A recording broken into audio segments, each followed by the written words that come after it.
سارا وقت at work رہیں گے. یہ ایٹ ورک صرف صوفی کی وجہ سے ہے. اس نظام کے اندر مثلا ایک حدیث مبارک میں رسول اللہ نے فرمایا کہ لوگ ایسے ہیں کہ جن کی وجہ سے جنگیں جیتی جاتی ہیں اور جن کی وجہ سے بارشیں ہوتی. اب اس حدیث کو کتنا بھی ضعیف قرار دیں یا سمجھیں کہ یہ خبر احاد ہے تو لیکن تجربہ بتاتا ہے کہ یہ چیزیں موجود ہیں کائنات کے اندر موجود ہیں. ہمیں اس بات کا علم ہے تاریخی اعتبار سے کہ صوفیوں کی وجہ سے جنگیں بھی جیتی گئی ہیں, صوفیوں کے حکم سے بارشیں بھی ہوتی ہیں. یہ بھی دیکھا ہے لوگوں نے اپنے آنکھوں سے اور ہزار لکھوں کھا لوگوں نے دیکھا. یہ نہیں کہ سنائی باتیں گپ شپ نہیں. دوسری بات جو میں آپ کو بتانا چاہتا ہوں وہ یہ ہے کہ ایک صوفی نے کامل شخص نے ایک بات ذکر کرتے ہوئے میرے سامنے فرمایا کہ ابدال حق ایک مخلوق ہے صوفیوں کی. نام ان کا ابدال حق ہے. یہ نام تو اصطلاحات ہیں جو بیچ میں آ گئی, ان کو آپ کسی نام سے بھی یاد کر لیں. اور ابدال کا لفظ شاید خود حدیث مبارک میں بھی آیا.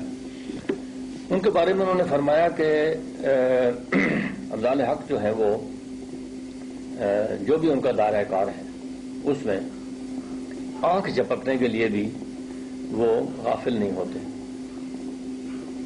اگر آنکھ جھپکنے تک کوئی ابدال غافل ہو جائے تو جہاں اس نے آنکھ جھپکی ہوگی وہیں فساد پیدا ہو جائے گا تمام چیزوں کے اندر, ہر چیز کے اندر, کھانے پینے چلنے پھرنے استعمال کی سب چیزوں. حتیٰ کہ انہوں نے کہا کہ یہ جو بازار میں لوگ چیزیں کھاتے ہیں اگر ابدالوں کی نگاہ اس پر نہ پڑی ہو تو ہر نوالا آدمی کو مار دے اور زہر ہو جائے اس کے اندر. لیکن اس میں توازن ان کی اس نظر سے نگاہ سے قائم ہے جو اس نظام کا حصہ ہے.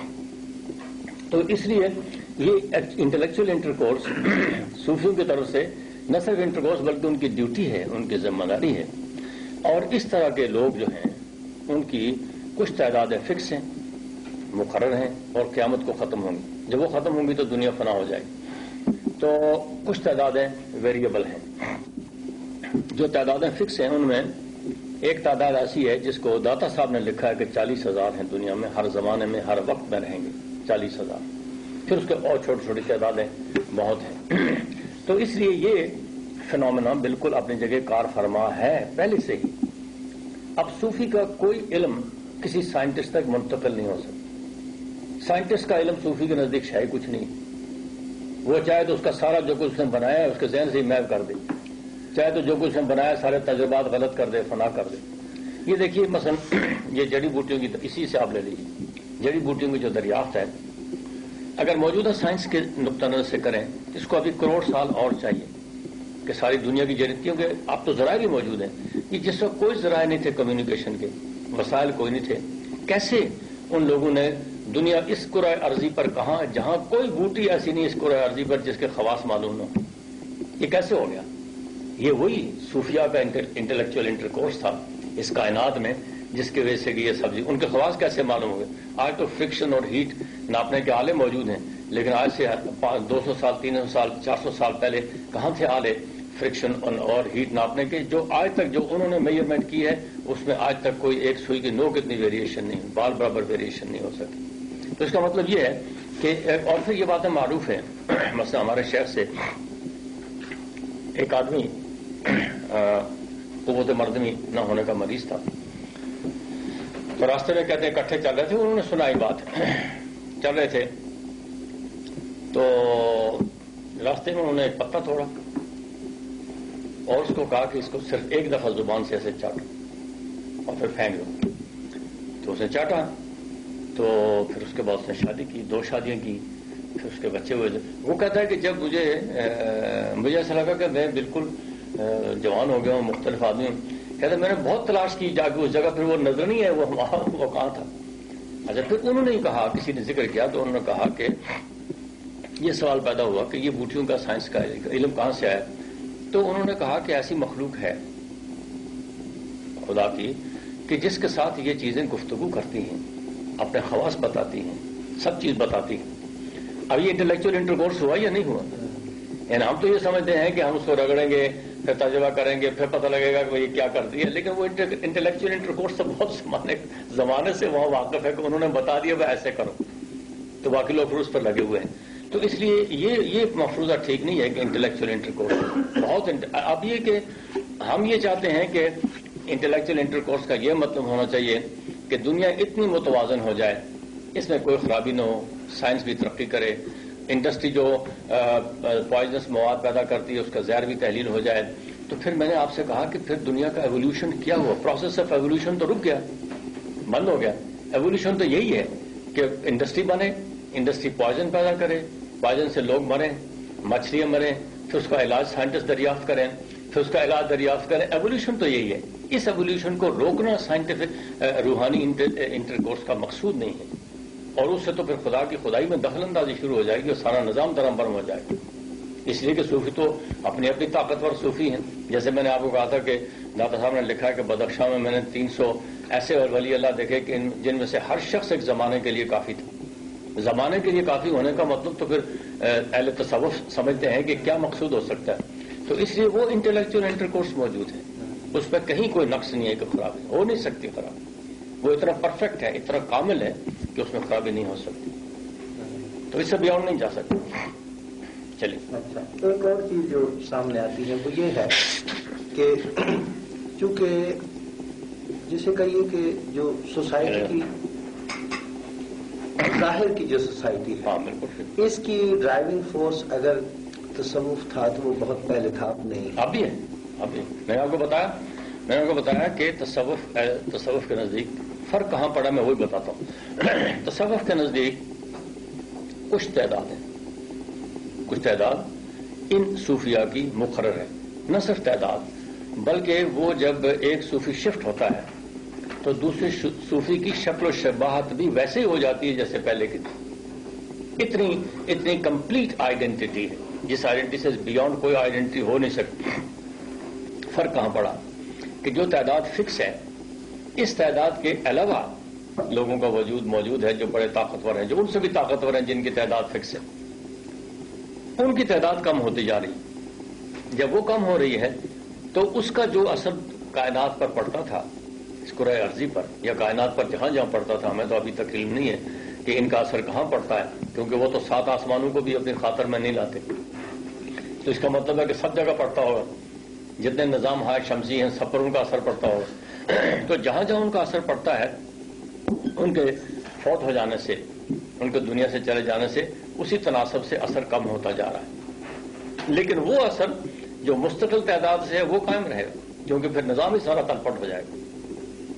ٹیکنگ اٹ اپارٹ، جو پیور ایکیڈیمک مثلا ایک فلاسفی ہے، بہت لوگوں نے لکھا وحدت الوجود کے فلسفے دیگر امور پہ لکھا، لیکن اب جس قدر دیگر علوم پہ لکھا جا رہا ہے اس طرح کا لٹریچر جو ہے تصوف کا جو ہمیں غالباً 100 سال پہلے یا ایون آپ یہ کہیے 60-70 سال پہلے جو ملتا ہے اب نہیں ہے، بہت کم. مگر اب دنیا ریورٹ کر رہی ہے.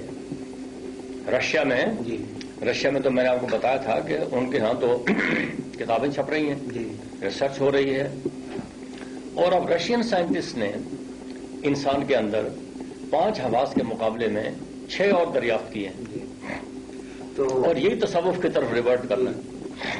اب سردار صاحب جو بات میں کہنا چاہ رہا ہوں وہ یہ ہے کہ ہوا یہ ہے کہ یہ گیپ خواہ کتنا مختصر تھا یہ لمبا تھا، میں اس پہ بحث نہیں کرتا، لیکن اس سے یہ ہوا ہے کہ اس کے ساتھ متعلق جو فلاسفی ہے it has become under developed.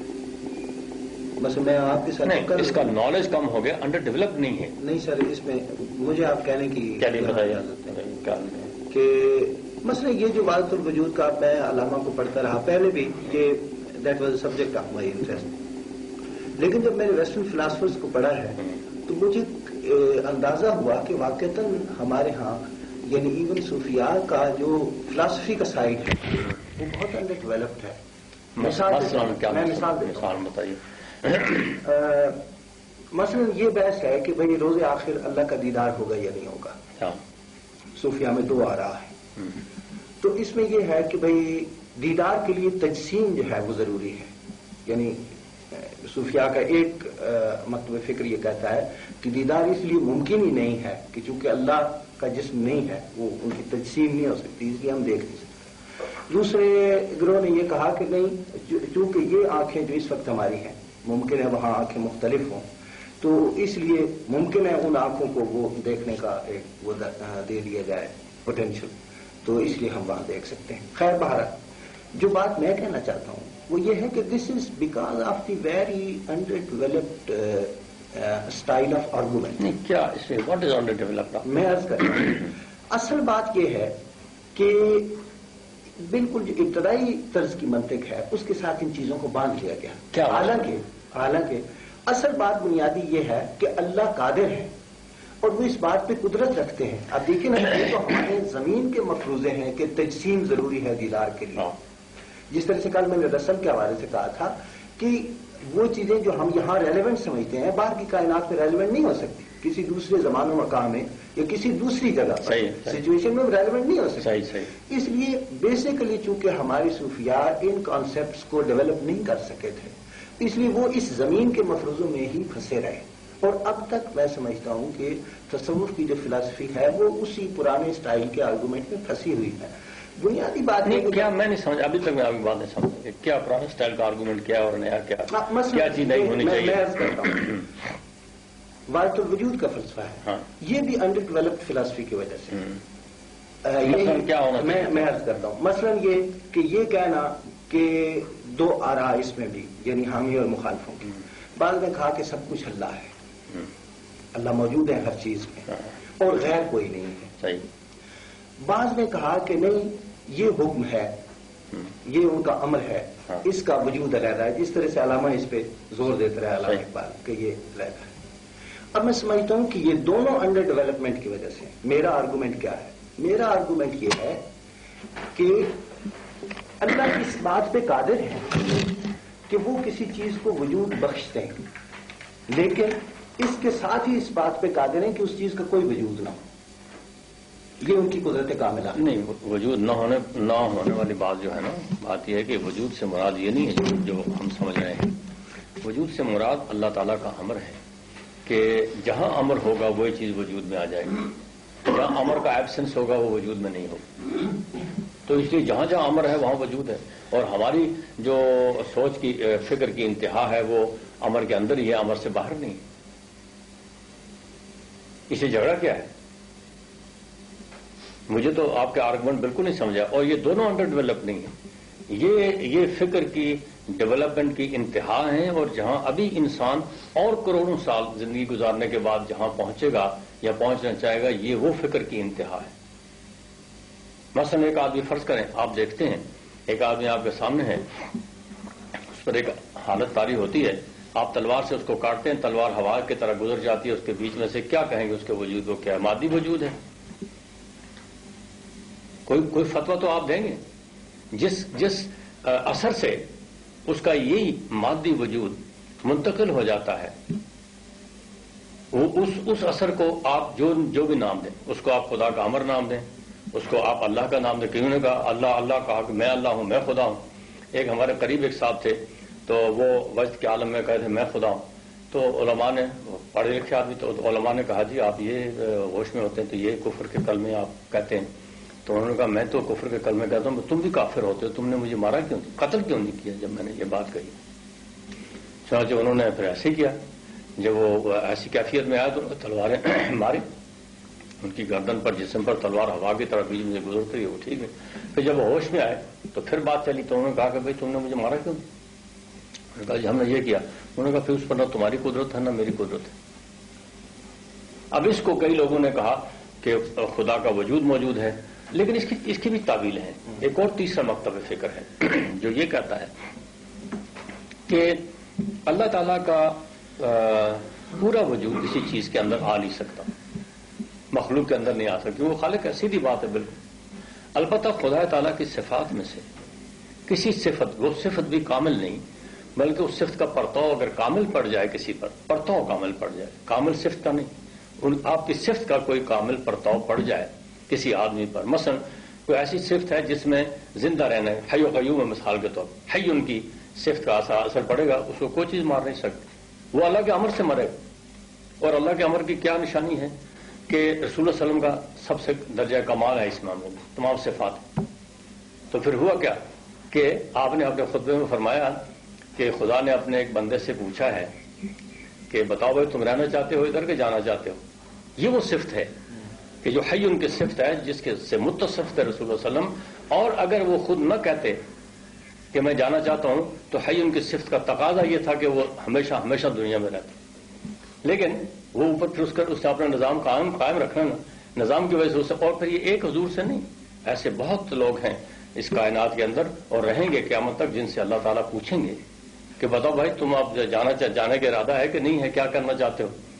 تو وہ کہیں اچھا موسیٰ علیہ السلام کا وہ واقعہ اسرائیل کا آپ کو پتا ہے، اسی حی ان کی صفت کا نتیجہ ہے کہ اسرائیل بھی کچھ نہیں کر سکتے تھے، لیکن ادھر سے حکم آیا تو بس چل پڑے۔ تو اس لیے یہ بات نہیں ہے کہ یہ انڈر ڈیولپڈ ہے، اس کی ڈیولپمنٹ کی تو کوئی انتہا نہیں ہے، اور اس انتہا تک انسانی عقل قیامت تک رسائی نہیں حاصل کرے گی۔ یہ انڈر ڈیولپڈ بالکل نہیں ہے، کیونکہ جن لوگوں کو اللہ تعالیٰ نے یہ صفت دی ہے، اللہ تعالیٰ نے ان کو کامل صفت سے نوازا ہے۔ انڈر ڈیولپ کا میں نہیں صاحب آپ کا مفہوم سمجھ، یعنی بات یہ ہے کہ اگر چیز ہمارے اس مادی عقل میں نہیں آتی، ان لوگوں نے جو باتیں کی ہیں مادی عقل سے ماورات باتیں کی ہیں، اور ہماری مادی عقل اس کو انٹرپریٹ نہیں کر سکتی۔ مثلا مجھے یہ بات اتنی اچھی طرح سمجھ میں آ گئی ہے اپنے لیے کہ مجھے کوئی اشکال نہیں ہے اس میں کہ قیامت تک یہی فلسفہ کار فرما، جب تک خدا تعالیٰ کی صفات دنیا کے اندر کار فرما ہے اس وقت تک یہ فلسفہ کار فرما رہے گا، ابھی انڈر ڈیولپ تو ہو نہیں سکتا۔ اچھا چلیے میں اسے اس طرح سے چھوڑنے والا ہوں، چلیے مثلاً یعنی ڈیولپمنٹ سے کیا ہوتا میں نہیں سمجھا، میں اس کرتا ہوں اس سے بلکہ درجہ بدرجہ تقسیم کر لیتے ہیں، چلیے بات صحیح واضح ہو جائے۔ دیکھیں نا صاحب جس طرح سے کل بات ہو رہی تھی، یعنی آپ اس کو کسی مشین کے ذریعے ڈیولپ کرنا چاہتے ہیں؟ نہیں فکر کی بھی فکر میں تو دس از دی ہائٹ، نہیں دس از دی ہائیسٹ، نہیں چلیے کم آپ یہ دیکھیے کہ مثلا میں ایک مثال دیتا ہوں کہ اب تک میں اپنے طور پہ یہ سمجھتا تھا، اب میں اپنی فکر کی ڈیولپمنٹ بتاتا ہوں، اس طرح سے ہوتی کہ تمام تعلقات جو ہے نا وہ ایک جنرل ریشنل کے تحت ہے۔ ہاں لیکن ایک صاحب کے پاس گیا تو انہوں نے جو پہلا فکرہ کہا میرے اندر بے پناہ اس کی وجہ سے تبدیلی آ گئی، انہوں نے کہا تمام تعلقات ریشنل نہیں آتے۔ میں نے کہا جی وہ کس طرح سے؟ کہنے لگے تم اپنے باپ کے ساتھ کس طرح سے ریشنل تعلق بناؤ گے، اس کا اپنا ریشنل ہے، صحیح وہ باپ ہونے کے حوالے سے وہ تمہارے ساتھ عام ہیومن ریشنل میں بات نہیں کرے گا، اس میں سیکریفائس ہے، ڈیووشن ہے، بے شمار چیزیں، اس کا اپنا ریشنل ہے، صحیح۔ تو اس دن سے میں نے ایک نیا فارمولہ بنا لیا کیا کہ جنرل ریشنل جو ہے وہ بعض تعلقات میں نہیں چلتا، بعض رشتوں میں جنرل ریشنل، وہ بھی جنرل ریشنل ہے، ان کا اپنا ریشنل، میں اب بھی وہیں کھڑا ہوں، وہی جنرل ریشنل ہے، جو ریشنل انہوں نے بتایا کہ جنرل نہیں ہے، اپلیکیشن میں جنرل نہیں ہے، اصول میں جنرل ہے، اس فنڈامنٹل، اور کوئی چیز اپنے جنرل ریشنل سے علیحدہ ہو نہیں سکتی، it's not capable of separating itself. البتہ اس کی اپلیکیشن میں آپ سرکمسٹانسز سچویشن ٹو سچویشن اس کو اپلائی ڈفرینٹلی کرتے ہیں، لیکن ریشنل وہی ہے۔ آپ دوسری سچویشن میں جس کا کل مجھے ذکر کر رہا، چلیے عام اصول جو ہمیں بتایا گیا وہ یہ ہے کہ موومنٹ کے لیے فورس کی اپلیکیشن، بالکل ٹھیک ہے، لیکن ہم آئینے میں جس وجود کو دیکھتے ہیں اس میں نہ تو فورس اپلائی کر رہی ہوتی ہے نہ وہ وجود اس طرح سے وجود ہوتا ہے، ٹھیک ہے۔ تو ہم ایک نئے یعنی مرحلے میں آ گئے آرگومنٹ کے، وہ کیا ہے؟ پہلے ہم یہ سوچتے تھے کہ موومنٹ کے لیے فورس کی اپلیکیشن ضرورت ہے اور وجود کا ہونا ضروری ہے۔ نہیں، میرے لیے ضروری نہیں ہے کہ میں اس سارے فلسفے کو مانتا ہوں، یہ تو آپ ایک مفروضے پر بات کر رہے ہیں نا کہ رسل نے جو کہا ہے یا آئنسٹائن نے جو کہا ہے وہ گاسپل ہے، اس کو مان لیا جائے، ہو سکتا ہے کہ اسی کو کچھ عرصے کے بعد وہی غلط ثابت کرنا شروع کر دیں، یعنی یہ تو وہ مادی فلسفہ ہے۔ میں سر ڈیولپمنٹ کی بات کر رہا ہوں، ڈیولپمنٹ فکر کی ڈیولپمنٹ پر اب یہ ہے کہ پہلی ایک چیز نگیٹ ہو گئی اور ایک نئی چیز مطلب بن گئی، اس کو بھی کل نگیٹ تو ایسے ہی بنتے رہیں گے، دس از ایوولوشن، جی یہ ایوولوشن ہو۔ میں یہ عرض کر رہا تھا کہ جس طرح سے اس بات کی تردید ہو گئی کہ بھی فورس ضروری ہے، لازمی ہے، اس کی تردید ہو گئی ایک آرگومنٹ کے ذریعے سے، اسی طرح سے اس بات کی بھی تردید ہو سکتی تھی کہ دیدار کے لیے تجسیم ضروری ہے۔ بات یہ ہے، یہ تجسیم کی بات جو آپ نے کی ہے، بات یہ ہے یہ تو جو اہل فکر ہیں جن کی فکر کو وہاں تک رسائی حاصل ہوئی ہے، ان کی فکر نے اس چیز کو اس طرح انٹرپریٹ کیا ہے. امر واقعہ میں کیا ہے اس کا کوئی علم نہیں ہے، کسی کو ہو نہیں سکتا. البتہ جس حد تک ان کے فکر کی رسائی تھی، اور یہ ہائیسٹ مقام ہے جس تک ان کی رسائی تھی، کہ ایک نے کہا کہ تجسیم ضروری ہے، اور عین ممکن ہے کہ ان میں سے کچھ لوگوں نے اللہ تعالیٰ کو جسم کی کیفیت میں دیکھا ہو. کوئی ناممکن بات نہیں ہے. لیکن کیونکہ اللہ تو قادر ہے نا، اللہ دکھانا تو اللہ نے ہے، آدمی نے خود تھوڑا ہی دیکھنا ہے. آدمی میں تو اپنے آپ کو بھی دیکھنے کی صلاحیت نہیں ہے، دکھاتے تو وہی ہیں. اگر انہوں نے دکھایا ہو تو انسان تو قادر نہیں ہے اس بات پر کہ کہہ جی اللہ نے کیوں دکھایا مجھے اس طرح.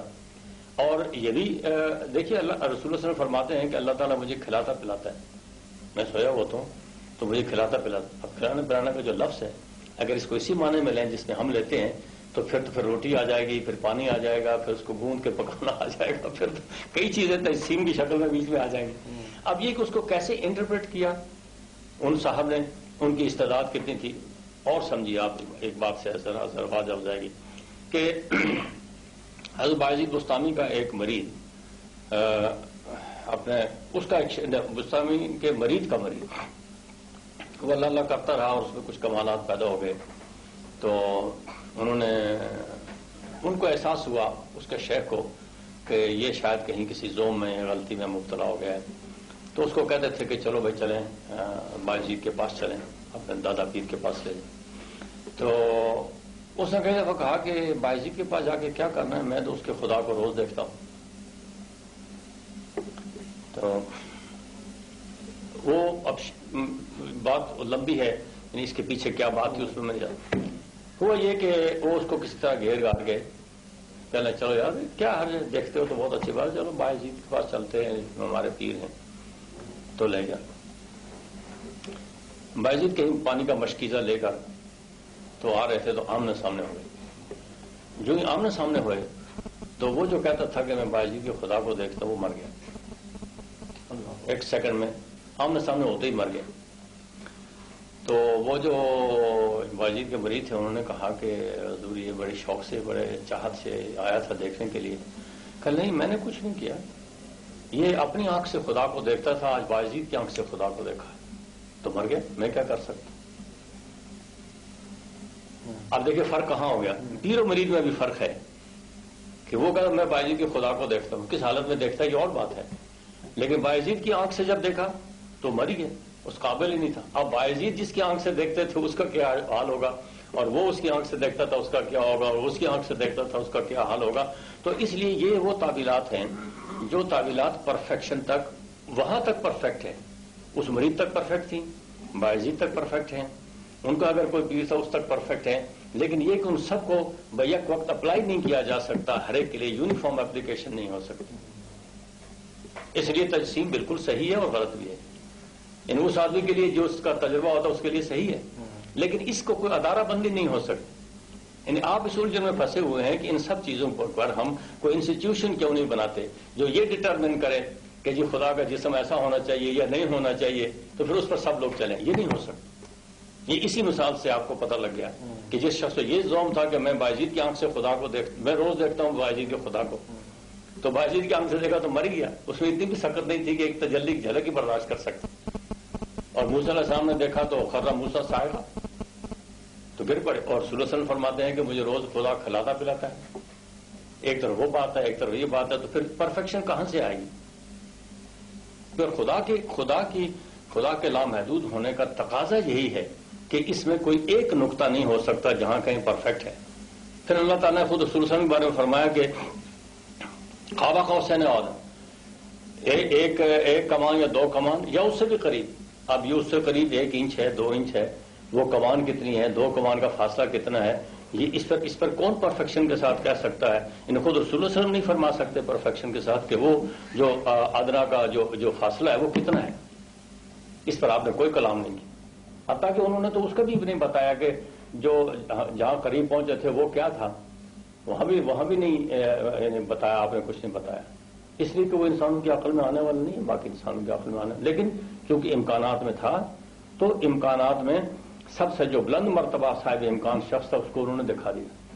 سردار صاحب یہ ایک نئی الجھن اس سے پیدا ہو جاتی ہے وہ یہ ہے کہ اگر بایزید کے جو ہیں پوتا مرید جو ہے، پوتا مرید کا اور دادا پیر کا اگر خدا یعنی دیکھنے میں مختلف ہے بالکل، اور ہونا چاہیے، دیکھنے میں اگر مختلف ہے تو اس سے پھر ہندو کانسیپٹ آف گاڈ جو ہے وہ نہیں ایمرج ہوتا. نہیں، بالکل نہیں. گاڈ کا کانسیپٹ دیکھیے، اللہ کا کانسیپٹ ساری کائنات میں ایک نہ ایک حد تک یونیفارم ہے.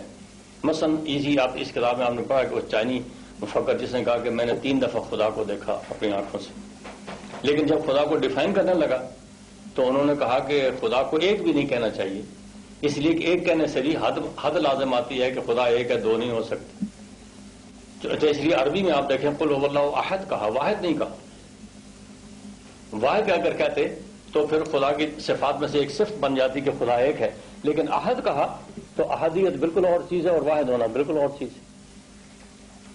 تو اللہ تعالیٰ لامحدود ہے، اس کے لامحدود ہونے پر یقین رکھنا چاہیے. اللہ تعالیٰ پر کوئی حد بندی کوئی نہیں لگا سکتا، ساری کائنات مل کر نہیں لگا سکتی. اس لیے ضروری ہے کہ اللہ تعالیٰ کا دیدار یا اس کا ادراک لوگوں کو، ہر شخص کو اپنی استعداد کے مطابق مختلف ہونا چاہیے. باپ بیٹے کو ایک جیسا نہیں ہونا چاہیے، پیر مرید کو ایک جیسا نہیں، کسی کو ایک جیسا نہیں ہونا چاہیے. اگر ہو ایک جیسا تو پھر اللہ تعالیٰ پر حد بندی لگا دی آپ، اس کے لامحدود ہونے پر تو یقین نہ رہا. پھر تو ہم یہ بھی دریافت کرنے لگیں گے کہ اچھا جی اگر حد بندی ہے تو پھر چلیے اس حد سے تھوڑا سا گزر کے بھی دیکھیں آگے. پھر تو لاجیکلی کئی سوال پھر پیدا ہونے شروع ہوں گے. لیکن وہ چونکہ لامحدود ہے اس لیے اس کے مزاج، اور ایک پیر کی بات نہیں، بایزید بستامی تمام جس قدر پیر و مرید ہیں اہل روحانیت، ان سب کا یہی حال ہے. کوئی کسی کو اشتراک نہیں ہے اس قرب کے اندر، اور وہ ایسی جگہ ہے کہ جہاں دوسرا داخل ہی نہیں ہو سکتا.